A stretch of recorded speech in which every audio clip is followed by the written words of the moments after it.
말씀 제목은 결혼에 대하여. 결혼, 메리지. 영어로 메리지 이렇게 돼 있어요. 메리지. 결혼 이렇게 돼 있어요. 부제목은 부르심 받은 은사대로 정해보았어요. 부제목 부르심 받은 은사대로. 1절에서 9절까지 결혼과 독신 생활에 대한 얘기가 나오고요. 10절부터 24절까지 결혼과 이혼 문제에 대해서 얘기 나옵니다. 이 세상에 남자와 여자가 존재하면서부터 남녀 간에 많은 문제가 있어 왔지요.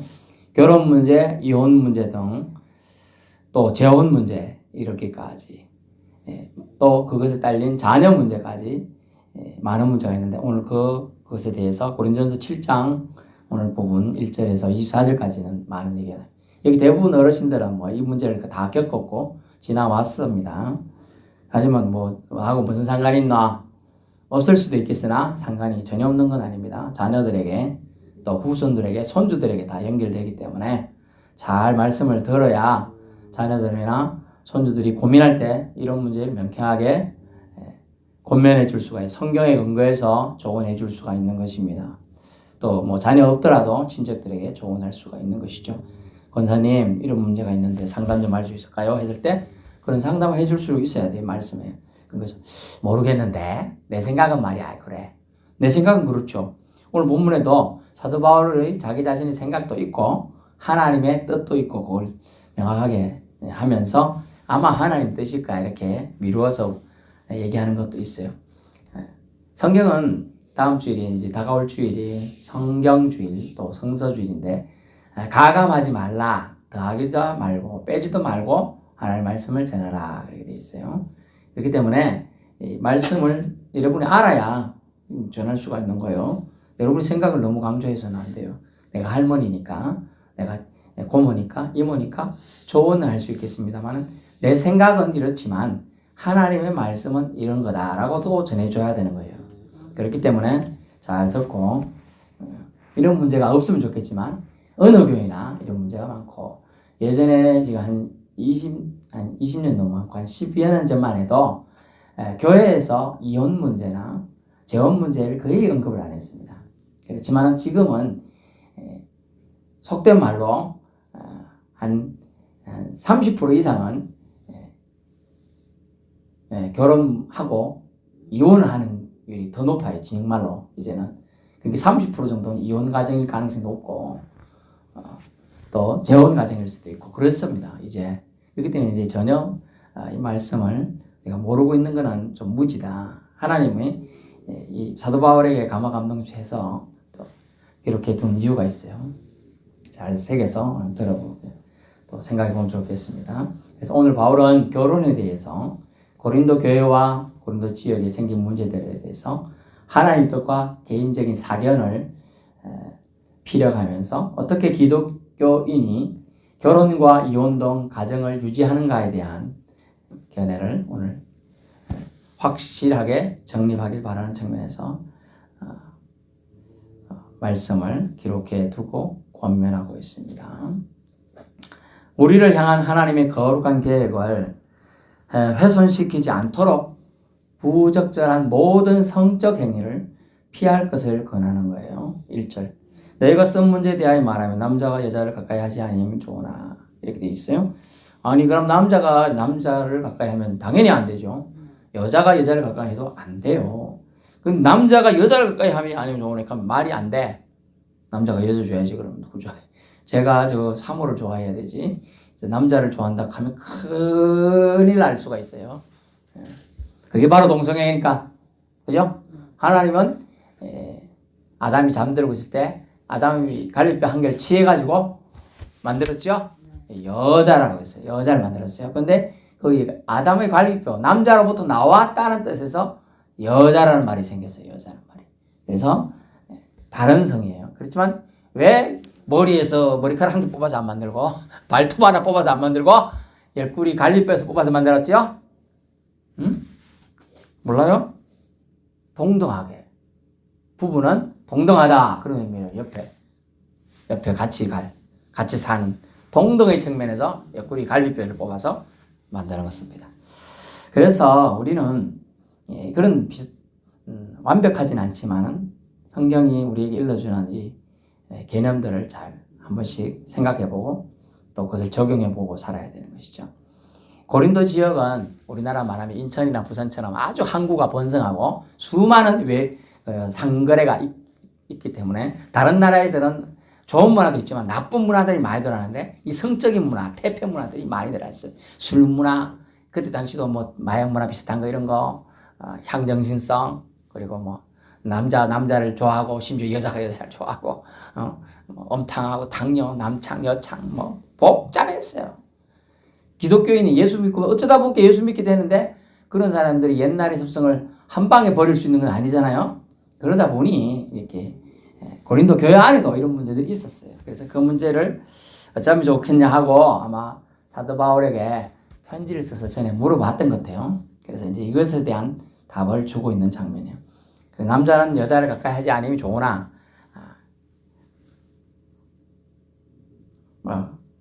이게 사견 같아, 사견. 그 이유가 있어요. 그 써놓은 이유가 음행을 피하기 위해서다 이렇게 돼 있어요. 여기서는 결혼 안에서 당연히 남자는 여자를 가까이 해야 되지만 결혼 밖에서 남자가 여자를 가까이 하는 게 뭐죠? 그게 간음이에요. 영적인 간음 그리고 육적인 간음이 되고 그것으로 인하여 범죄가 파고들어오죠. 파고들어. 그래서 그 문제에 대해서 얘기해주고 있어요. 음행을 피하기 위하여 가까이 하지 않으면 좋다. 이로 인해 마귀에게 시험 당할 거리를 제공하는 남자들이 수두룩했던 것 같아요. 가산을 탕진하고 소송에 휘말려서 막 지금도 그런 사람들 많잖아요. SK 회장도 SK 회장 누군지 알지요? SK 회장 몰라요? 책 몰라요? 너 땡땡 대통령을 와이프로 삼았던 사람 있어요. 너 땡땡 대통령 딸 말이요. 너 소 땡 알죠? 그런데 이 사람도 부인이 버젓이 있지만은 마음에 안 통했는지 누군지가 가서 딴 여자를 사귄 거야. 그래가지고 그래 됐어요. 자세하긴 또 그렇고.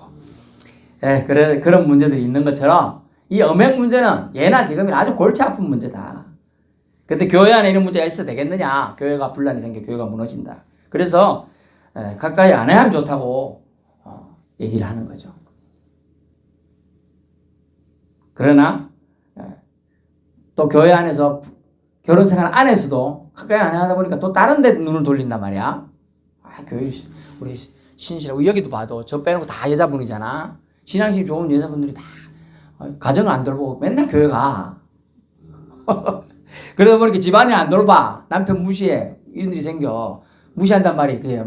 대놓고 무시한다고 이해할 수도 있고요. 밥을 챙겨야 돼. 밥 안 챙겨주는 것도 어떤 남자들은 자기 무시한다 생각하거든요.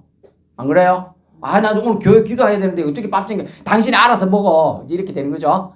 그러면 이제 화가 나. 화가 나기 시작하는 거예요. 그러면 어떻게 되냐? 내가 여아임 없나? 딴 데 가서 밥 먹다가 사고 치는 거예요. 지난번 연속곡 보신 줄 모르겠네.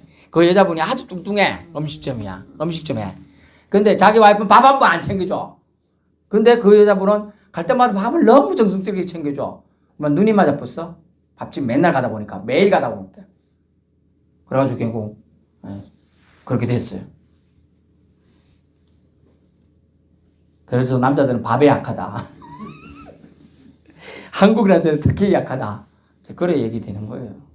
그래서 그런 걸 피하기 위해서 사도 바울은 뭐라 그랬냐? 음행을 피하기 위하여 2절 남자마다 자기 아내를 두고 여자마다 남편을 두라 하고 결혼하고 가까이 하는 대상이 부부 관계여야만 되지 그에서는 안 된다는 의미로 지금 얘기하고 있어요. 그래서 부적절한 모든 성적 행위를 피할 것을 지금 얘기하고 있는 겁니다. 결혼 관계를 통해 부부가 제멋대로 자기 멋대로 자기 하고 싶은 대로 성적 방종에 빠지지 않는 것을 하나님이 원하신다고 사도 바울은 음행을 피하기 위하여 왜 피해야 되냐? 하나님의 영광을 가리기 때문에 그 얘기하는 거예요. 하나님의 영광을 위하여 먹든지 마시든지 무엇을 하든지에 무엇이 나와? 저게 뭐야? 남녀간에 그것도 다 포함되는 거예요. 그래서 그런 거를 피하기 위하여 그것이 하나님의 영광을 가릴 수 있으니까 하나님은 말씀을 통하여 앞으로 이제 7장이니까 10장까지 가겠죠. 하나님의 영광을 위해서는 다 절제해야 된다라고 얘기해요. 절제란 말이 뭡니까? 잘라버려야 된다는 거죠. 그런 것들. 그래서 성적인 방종을 버려라라는 게 1절이에요. 결국. 세문인데 말하는 남자가 여자를 가까이 하는 성적인 방종, 방만한 성적인 행동들을 버려라. 그 다음은 성적인 금욕을 말하는데 이게 방종을 버리니까 아예 안 해. 아예 부부 안에서 문제가 해결 안 돼야 되는데 안 돼. 나는 금욕주의자입니다. 그러니까 내가 수녀랑 결혼했나 하고 또 사고 치는 거야 또. 또 여자들도 그러면 남자들도 또 그런 또 반대로 사고 치는 거예요. 여자들도 사고 치는 거예요. 건전한 결혼 및 부부 생활을 해야 한다는 것이 7장의 내용이죠. 결혼, 신랑 되신 주님과 신부인 교회의 관계, 그리고 우리 신자가 우리 신자들 여러분 개개인이 신부예요. 그리고 예수님은 신랑 되셔요. 그 관계를 상징하기도 합니다만은 오늘 내용은 단순히 이제 남자 여자 차원에서 우리는 좀 접근해야 된다. 그래서 제목이 영어 메리지 결혼에 대해서 결혼의 부수적인 따르는 문제들을 얘기하고 있어요. 그래서 건전한 부부관계를 볼까요? 부부간 서로 의무를 다하라라고 되어 있죠. 3절 남편은 그 아내에 대한 의무를 다하고 아내도 그 남편에게 의무를 다할지라 이렇게 되어 있어요. duty라는 단어 의무를 다해야 돼. 사람은 사람으로서 태어나면서부터 아무 그거 없는 것도 다 의무가 있어요. 의무가. 지난주에 우리가 이제 시몬이 아주 기도생활, 영적으로 깨어있는 생활, 성령과 교제하는 생활을 하다가 예수님을 만난 장면이 나오죠. 그때 예수님이 한 1개월, 태어난 지 1개월 지나서 이제 예루살렘 들어 올라갔을 때 갔는데, 들어 올라간 이유가 있어요. 사람이 태어날 때, 태어난 사람마다 인두세, 성전세를 내게 돼 있어요. 5세겔인데요. 그 내로 올라간 거예요, 예수님이. 예수님이 이제 어리니까 예수님 부모를 힘입어 올라가는 거예요. 그것도 의무거든요. 우리나라 같으면 국민의 의무 같은 게 있죠. 뭐 남자 같으면 국방의 의무도 있고 납세의 의무도 있고 뭐 교육을 뭐 근로의 의무 등등 있는 것처럼 그런 의무가 있는 거예요. 부부간에 무슨 의무가 있느냐? 정조의 의무가 있어요. 이거는 이제 제가 이제 민법이나 이런 거 보면 정조 부부상에도 의무가 있다. 정조를 지켜야 돼 서로에 대해서. 난 너만 좋아하겠다. 너는 나만 좋아하라. 그 얘기예요. 그 다음엔 동거의 의무. 같이 살아야 돼. 부부인데 뭐 기러기 아빠 그런 거 있죠.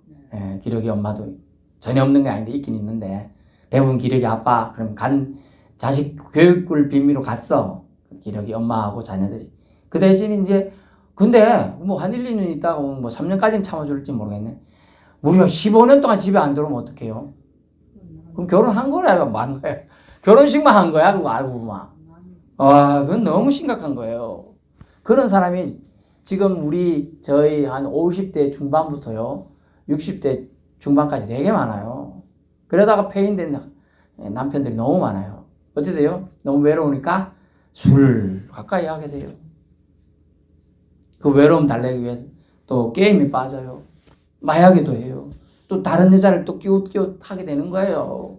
그래서 이 정조의 의무, 동거의 의무가 동거의 의무가 그래서 또 있어야 되는 거예요.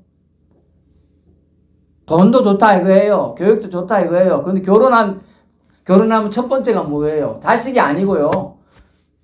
결혼하면 부부 관계가 제일 먼저예요. 그게 가장 중요하다. 아무리 좋은 자식들이 물어볼 때 엄마 몇 년만 내가 이렇게 교육 자식 들어지고 갔다 와야 되는데 어떡할까? 몇 년은 괜찮겠습니다. 5년 이상 안 돼. 5년 이상 안 돼. 사람이라는 게 3년도 사실 힘들어요. 옛날 말로 허벅지 다리에 바늘로 막 찔러가면서 참아야 되는 그런 일들이 많이 생기는 거예요. 왜? 아니 지금 남편이 많이 갔어. 일하러 갔어. 자식들 혼자 있는데 얼마나 괴롭겠어. 그 간 사람들. 밥도 혼자 먹어야 돼. 뭐도 혼자 해야 돼. 딴 자녀들은 아내하고 자식들하고 놀이고 건너가 뭐 이러한다. 이게 무슨 내가 고독사 하려고 지금 결혼한 게 아니잖아요. 뭔가가 지금 잘못된 교육체계가 한국에 이상한 문화로 정착돼 있어요. 옳지 않아요. 자식들을 위해서, 처자식을 위해서 남편이 완전히 희생하는 굴껍데기가 돼버렸다는 거죠. 소라 껍데기 알죠? 소라가 딱 되면 집으로 딱 있다가 딱 덩치하면 싹 버리고 도망가쁘잖아요. 그런 거밖에 안 돼요. 그래서 정조의 의무, 동거의 의무, 그 다음에 무슨 의무가 있냐면 법률적으로는 부양 의무가 있어. 부양해줘야 돼. 결혼을 했는데 나는 내가 먹고 내만 먹고 살란다. 니는 니만 먹고 살아라. 나는 집 설거지하고 밥하고 빨래하는데 어떻게 먹고 살아요? 돈 좀 주시고 같이 먹고 살지. 됐어. 나는 나만 먹고 산다니까. 이러면 안 된다는 거예요. 결혼하고. 그게 부양의 의무예요. 이때 당시는 남자 위주로 돌아가는 사회니까 여자들은 얼마나 힘들었겠습니까. 그러니까 기독교 안에서 예수 믿는 사람들이 이렇게 의무율대로 얘기하니까 센세이션을 일으킨 거예요. 알고 보면 여러분 이거 예수님 오시고 겨우 50년 60년대 얘기예요. AD 50, 60에 채 안 됐어. 그때 얘기를 하니까요. 미국도요 1870년대까지 남북전쟁 일나고 뭐 할 때까지 차별이 겁나게 여자들은 투표도 없고요. 영국도 투표도 없고 아무것도 없었어요. 여자들이 사회생활 못해요. 아예 할 수가 없는 거예요. 그런 사회였다니까요. 여기도 그렇잖아요. 우리나라도 그렇지요. 지금까지 이 마을도 많던구만요. 교육도 여자라고 안 시키는데 천지잖아요. 그죠? 중학교 뭐가 초등학교만 나오고 막 밥이나 하고 시집이나 가지 마. 이런 생각이 얼마나 많았어요. 그런 사람이 많아요. 우리나라도 그랬는데 그죠? 근데 이 AD 50년 경인데 지금 AD 50년, 60년 채 안 되는 경인데 뭐라고 나와요? 부부간에 의무가 있다. 남자는 여자를 부양해야 된다. 정조해야 된다. 서로 지켜줘야 된다. 보호해줘야 된다. 대단한 거죠. 그러면서 뭐라고 하냐? 5절 서로 분방하지 말라. 방을 나눠 쓰지 말라는 거예요. 코가 너무 시무라서 제가 며칠 잠을 못 잤습니다. 그래서 따로 방 좀 써야 되겠습니다. 이 특별한 상황이죠. 그런 합의할 수 있지만은 그런데 5절 다만 기도할 틈을 얻기 위하여 합의상 얼마 동안은 하되 다시 합하라 돼 있죠. 기도를 할 특별한 상황만 이렇게 분방해서 잠시 있을 수 있지만 근데 단서 되게 중요한 거예요. 다시 합하라 돼 있어요. 계속 지내라 아닙니다. 왜냐면 사탄은 다 돌아요. 마틴 루터가 기도 그렇게 열심히 하고 자기가 철저하게 남편을 위하여 해서는 아내도 있었어요. 한 명이 유럽 쪽 전체에 독일 전체에 종교 계획을 일으키며 다니는데 무릎 꿇고 기도하면서 주여 저를 도구로 사용해 주옵소서. 어떻게 해야 이 하나님을 잘 섬기 사람들이 지금 황제도 미쳤고 제후도 미쳤고 교황도 미쳐가지고 면죄부를 팔고 난리 났습니다. 어떻게 이걸 참 하나님 앞에 죄송스럽습니다 해야 됩니까? 그리고 막 기도하고 있는데 사탄이 아주 예쁜 섹시로 등장해가지고 아이고 그래 기도 많이 하는 게 좋아. 나랑 놀자 하면 꼬시더라네. 아주 여자가 예쁘게 입고 와갖고 여자로 분장해 와가지고 보셔요. 누트님 아이고 그래 힘들고 고단하지요. 제가 안아줄게요. 그렇게 꼬시는 거예요. 사탄은. 기도 생활을 방해하는 거죠. 영적인 걸 방해하는 거예요. 그만큼 엄나는 강력해요. 이게 서구 유럽의 종교개혁을 일으키는 사람까지도 그 생각으로 심지어 꿈속에까지 나타나가지고 사탄이 넘어뜨리려고 하는 거예요. 얼마나 여러분 이 엄행 문제 중요한 문제인지 알 수가 있어요. 그래서 바울은 뭐라고 하느냐? 이것은 허락이지 명령은 아니라고 말하고 있어요. 그런데 이는 너희가 절제 못함을 말미암아 사탄이 너희를 시험하지 못하게 합니다. 그렇죠? 결국 사탄이 시험하지 못하게 하기 위해서 결혼하라는 얘기예요. 결혼했으면 분방하지 말고 분방하려면 예외적인 경우만 분방해라. 그래서 옛날 우리나라 속담도 있죠. 부부가 싸우더라도 같은 방을 써야 된다. 그런 얘기가 여기서 나온 거예요. 성경을 참 우리 조상들 잘 알고 있었네요. 그런데 단서를 잡아놨네. 6절. 이 말을 하면 허락이요 명령은 아니라. 아직 확신이 없었던 것 같아요. 그 부분에 대해서. 그러나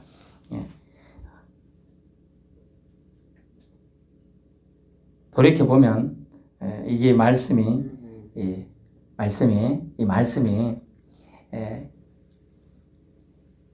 트리엔트 공의회도 있고 공의회가 있어요. 우리나라 같은 국회 같은 데가 있어요. 기독교 믿는 전체 공의 모여가지고 각 나라 독일 대표 1명, 영국 대표, 프랑스 대표, 뭐 에스파냐 대표 이렇게 나가지고 회의를 했어. 회의를 하는데 이것이 성경의 정경으로 정착이 됐잖아요. 정경으로 돌았잖아요. 딱 가지치기 하고요.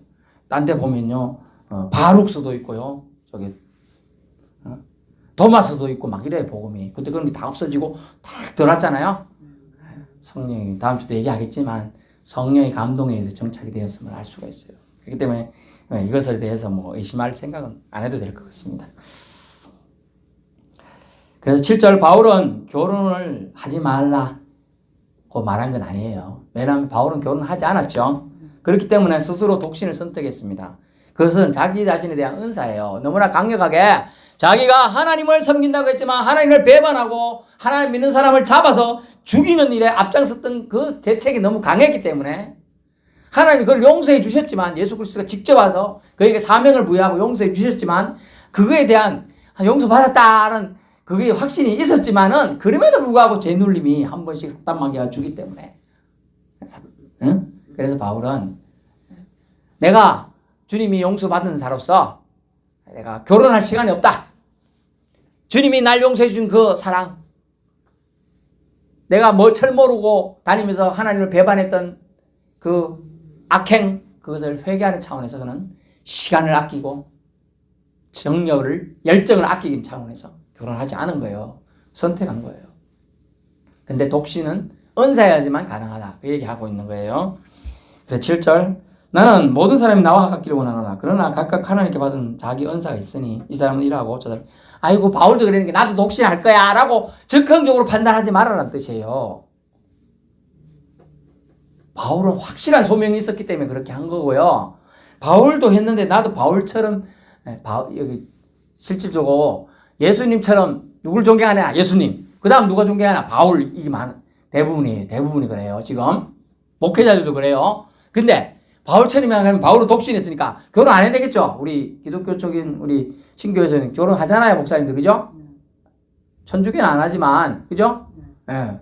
그렇게 따지면 독신으로 다 지내야 되는데 그렇지 않아요. 그게 아니라요. 은사 받은 데가 다르기 때문에 은사대로 한다는 거예요. 은사가 뭐라고요? 영어로 기프트, 선물. 하나님이 독신이 있어도 아무 뭐 내가 제가 남자를 얘기할게요. 남자로 있어도 여자가 뭐 이렇게 특별하게 생각이 안 되는 거지. 그냥 여동생, 그죠? 누나, 엄마로 와닿으면 아무 문제가 없잖아요, 그죠? 근데 여자로 와닿으니까 문제가 생기는 거거든. 그게 문제인 거예요. 이제 그렇게 되는 것이 은사인 거야. 그런 사람은 은사가 있어서 괜찮아, 그죠? 그게 아닌데 여자만 있어도 옆에 막 가슴이 두둥둥 뛰고 손잡고 싶고 막 이러면 안 되는 거예요, 그 사람은. 예, 그런 사람 안 돼요. 그런 사람 결혼해가지고 표현은 좀 웃기는데 풀어야 돼. 안 그러면 사고 치고 TV 나오는 뉴스거리가 되는 거예요. 지나가는 여자 막 덮치락하고 막 이렇게 되는 거예요. 그래서 스스로 독신을 선택한 바울처럼 혼자 지내는 건 좋지만은 그건 은사야 있어야만 할 수 있다. 억지로 할 수 있는 게 아니다는 얘기예요. 복음에 매인받은 구속으로 자기처럼 독신으로 하나님을 섬기는 것도 좋으나 하지만 독신도 은사가 있어야 된다 얘기하는 거예요. 8절 미혼과 가부들에게 얘기합니다. 이번에는 미혼한 사람, 결혼 안 한 사람과 가부들한테 얘기해요. 뭐라고 했어요? 혼자 지내라. 9절 그들의 그냥 미혼이 아직 결혼 안 했으면 그냥 혼자 지내라. 가부들한테 또 혼자 지내라 또 얘기하는 거예요. 결혼하려고 막 그냥 미친 척하고 막 예저렇게 저축 따라다니고 뭐 그러지 말아라는 거예요. 왜냐면 이때까지만 해도 바울은 뭐예요? 예수님이 곧 오실 거라는 생각이 가득했어요. 왜? 말세 증상이 많잖아요. 말도 안 되는 일들이 많이 나고, 전쟁 속에 있고, 로마 통치하에 있고, 메시아가, 소리면서 했지만, 자기는 직접 예수님을 만난 적은 없잖아요. 길에서, 다메섹 길거리에서 예수님을 만난 거 외에는 만난 거, 예수님이 직접 가르침을 받을 적도 없고, 그렇기 때문에 예수님이 곧 오실 거다. 이런 생각을 가지고 있었어요. 그래서, 미혼과 가부들에게 결혼하면서 시간 낭비하지 말고, 가부들에게 다시 결혼하려고 노력하지도 말고, 그냥 혼자 지내라 얘기하고 있습니다. 9절. 그럼에도 불구하고 절제가 안 되거든. 뭐라고 했어요? 결혼하라. 아유, 그런데 내가 결혼 한번 해봤잖아요. 가부님들은, 그죠? 그러니까 남편이 사랑이 그립고 이러니까, 안 되겠다. 자꾸 생각이 나고 그러면 결혼하라는 거죠. 억지로 또 결혼 안 하려고 버티지 말라는 거예요. 그게 은사가 있어야 된다는 거예요. 결혼하고. 하고 싶은 마음이 은사가 있는 사람은 결혼하고, 그렇지 않은 사람은 하지 마라. 근데 독신도 사실 은사가 있어야 되는 것이다. 그 얘기하는 겁니다. 정욕이 불가지 타는 것보다 결혼하는 것이 나으니라. 디모데전서 5장 14절을 참조하시고요. 바울의 결혼관은 뭐냐 하면 어쩔 수 없다면 결혼하라는 주의예요. 그래서 최후 방침으로 결혼하라는 거예요. 최후 방침으로 결혼하라. 10절. 그런데 하나님의 뜻을 여기서 바울은 또 말합니다. 하나님의 뜻은 결혼한 자들에게 말하는데 여자들은 남편과 갈라서지 말아라. 이것이 하나님 뜻이에요. 이혼 금지. 하나님 뜻은 이혼 금지예요. 한 사람과 맺었으면 힘들어도 같이 살아라는 거죠. 근데 11절. 만일 갈라섰으면 이미 이혼했으면 그대로 지내라. 다시 또 그 남편과 화합하든지 둘 중에 하나만 해라. 딴 사람하고 재혼하지 말라는 뜻이에요. 남편도 아내를 버리지 말라. 근데 쉽지 않죠? 싫어가지고 이혼했는데 그 사람과 다시 화합하기 쉽지 않겠죠? 쉽지 않아요. 하나님 뜻은 결혼한 사람들 10절 여자는 남편이 갈라서지 말고 왜냐면 이유가 있어요. 믿지 않는 사람이니까 믿는 사람과 결혼했는데 이 믿음 때문에 충돌되고 자꾸 억압하니까 네 교회 가면 두들기 팬다. 심지어 폭행도 하고 교회 가면 생활비 안 주겠다. 교회 가면 그죠? 네 자식이지만 내가 구박하겠다. 뭐 이렇게 되니까 어떻게 됐어요? 갈라선 거예요. 믿음을 지키기 위해서 갈라선 거예요. 그런데 참으라고 하는 내용은 뭐니까 믿지 않는 남편이 14절 아내로 말미암아 거룩하게 되고 믿지 않는 아내가 남편으로 말미암아 거룩하게 되고 그렇지 않으면 너희 자녀들에게 그다지 못하자. 아니 거룩하지 않으면 거룩한 사람과 거룩하지 않은 사람이 결혼했는데 자식이 태어났네? 그죠? 거룩하지 않으면 이 자식이 더러운 놈이잖아. 그죠? 그러니까 거룩하게 될 수 있도록 그렇게 하라는 거예요. 결국은 어떻게 하라는 거예요? 나 때문에 이 사람이 예수 믿을 수 있을지 모르니까 참고 좀 지내봐라는 거예요. 가급적으로는 이혼을 하지 않고 참고 지내보고 그래도 안 될 경우는 어쩔 수 없다. 하나님은 합병적인 너희를 부르신 거다. 근데 갈라졌거든. 믿지 않는 사람과 믿지 않는 사람과 믿는 사람이 갈라졌거든. 갈리게 하라라. 형제나 자매나 이런 일에 구애될 것이 없다.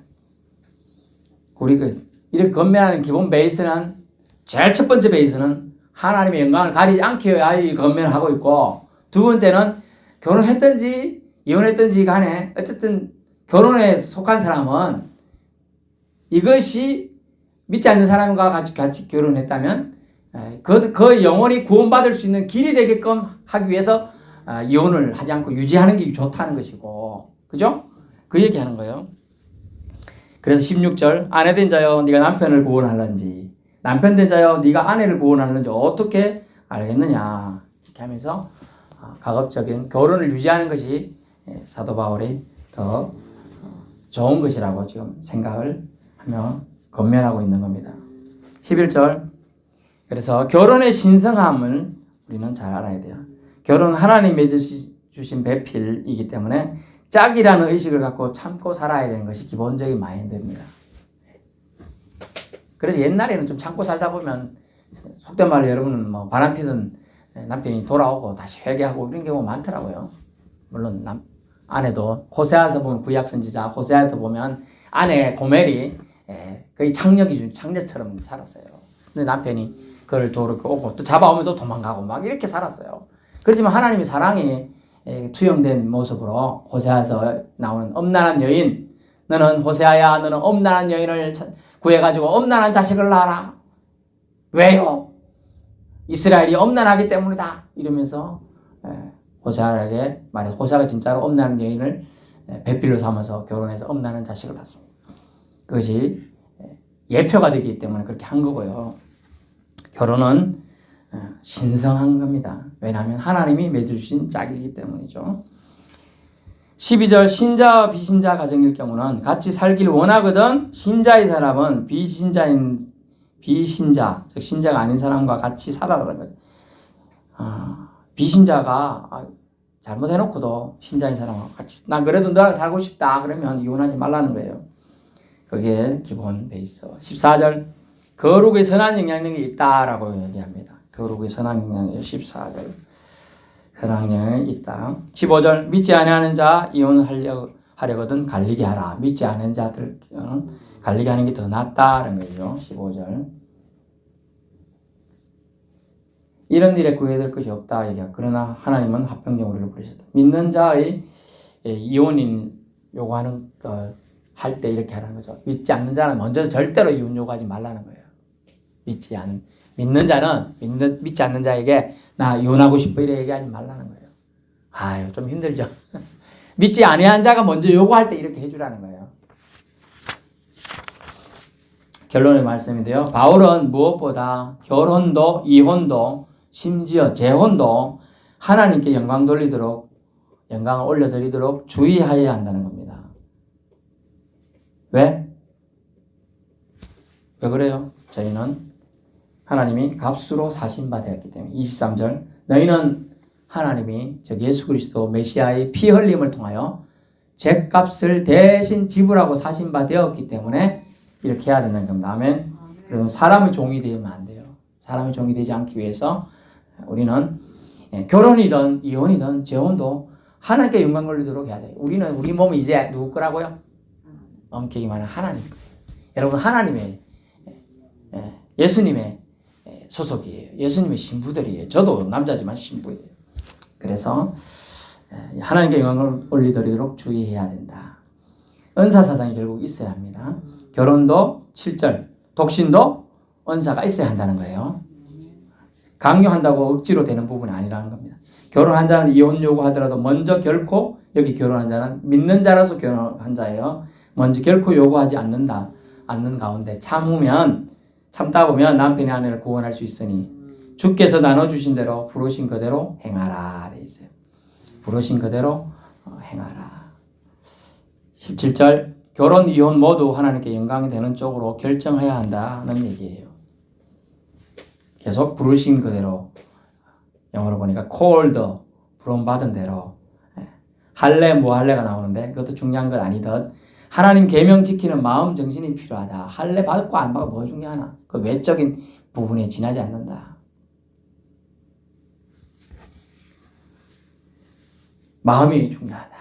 얘기하는 거죠. 20절 은사사상 또 나오죠. 각 사람은 부르심 받은 대로 그대로 지내라 라고 되어 있어요. 지대로 지내라 그대로 지내라. 은사 받은 대로 지내는 게 좋아요. 그걸 그에게 살려면 어렵다. 서로 괴롭다. 그게 괴롭다. 결혼이든 미혼이든 독신이든 이혼이든 이 문제로 사람의 종이 될 것이 아니라 우리는 하나님이 값으로 사신 바 되었기 사람이기 때문에 이 문제에 묶일 것이 없다. 24절 각각 부르심을 받은 대로 그대로 하나님과 함께 거하라. 아멘. 너희는 각각 부르심을 받은 그대로 하나님과 함께 지내라 되겠어요. 하나님과 함께 생활하라 이 뜻이 되겠어요. 하나님이 우리에게 부르심을 받은 그대로 remain이라는 뜻인데 남겨주신 바대로 하나님과 함께 생활하는 거 얼마나 어렵습니까?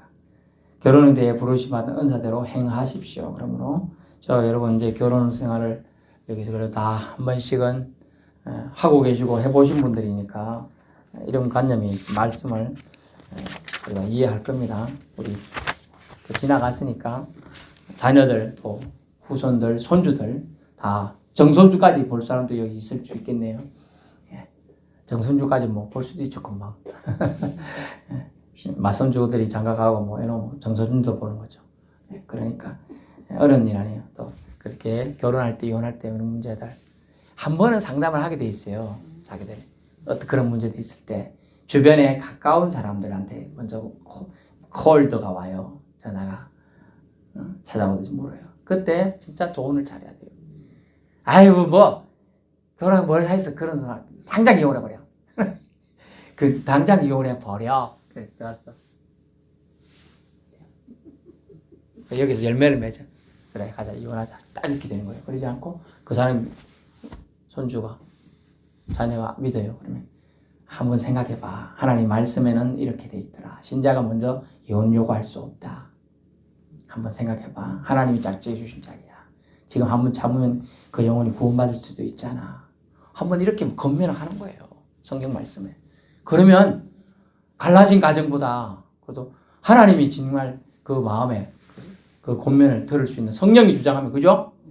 참겠죠. 근데 이것이 정말 하나님 갈라지는 거 그걸 하나님 원할 것 같으면 갈라질 거예요. 그러나 한 번은 정말 성경에 근거한 조언을 꼭 해야 된다. 그런 측면에서 말씀드렸습니다. 기도하겠습니다.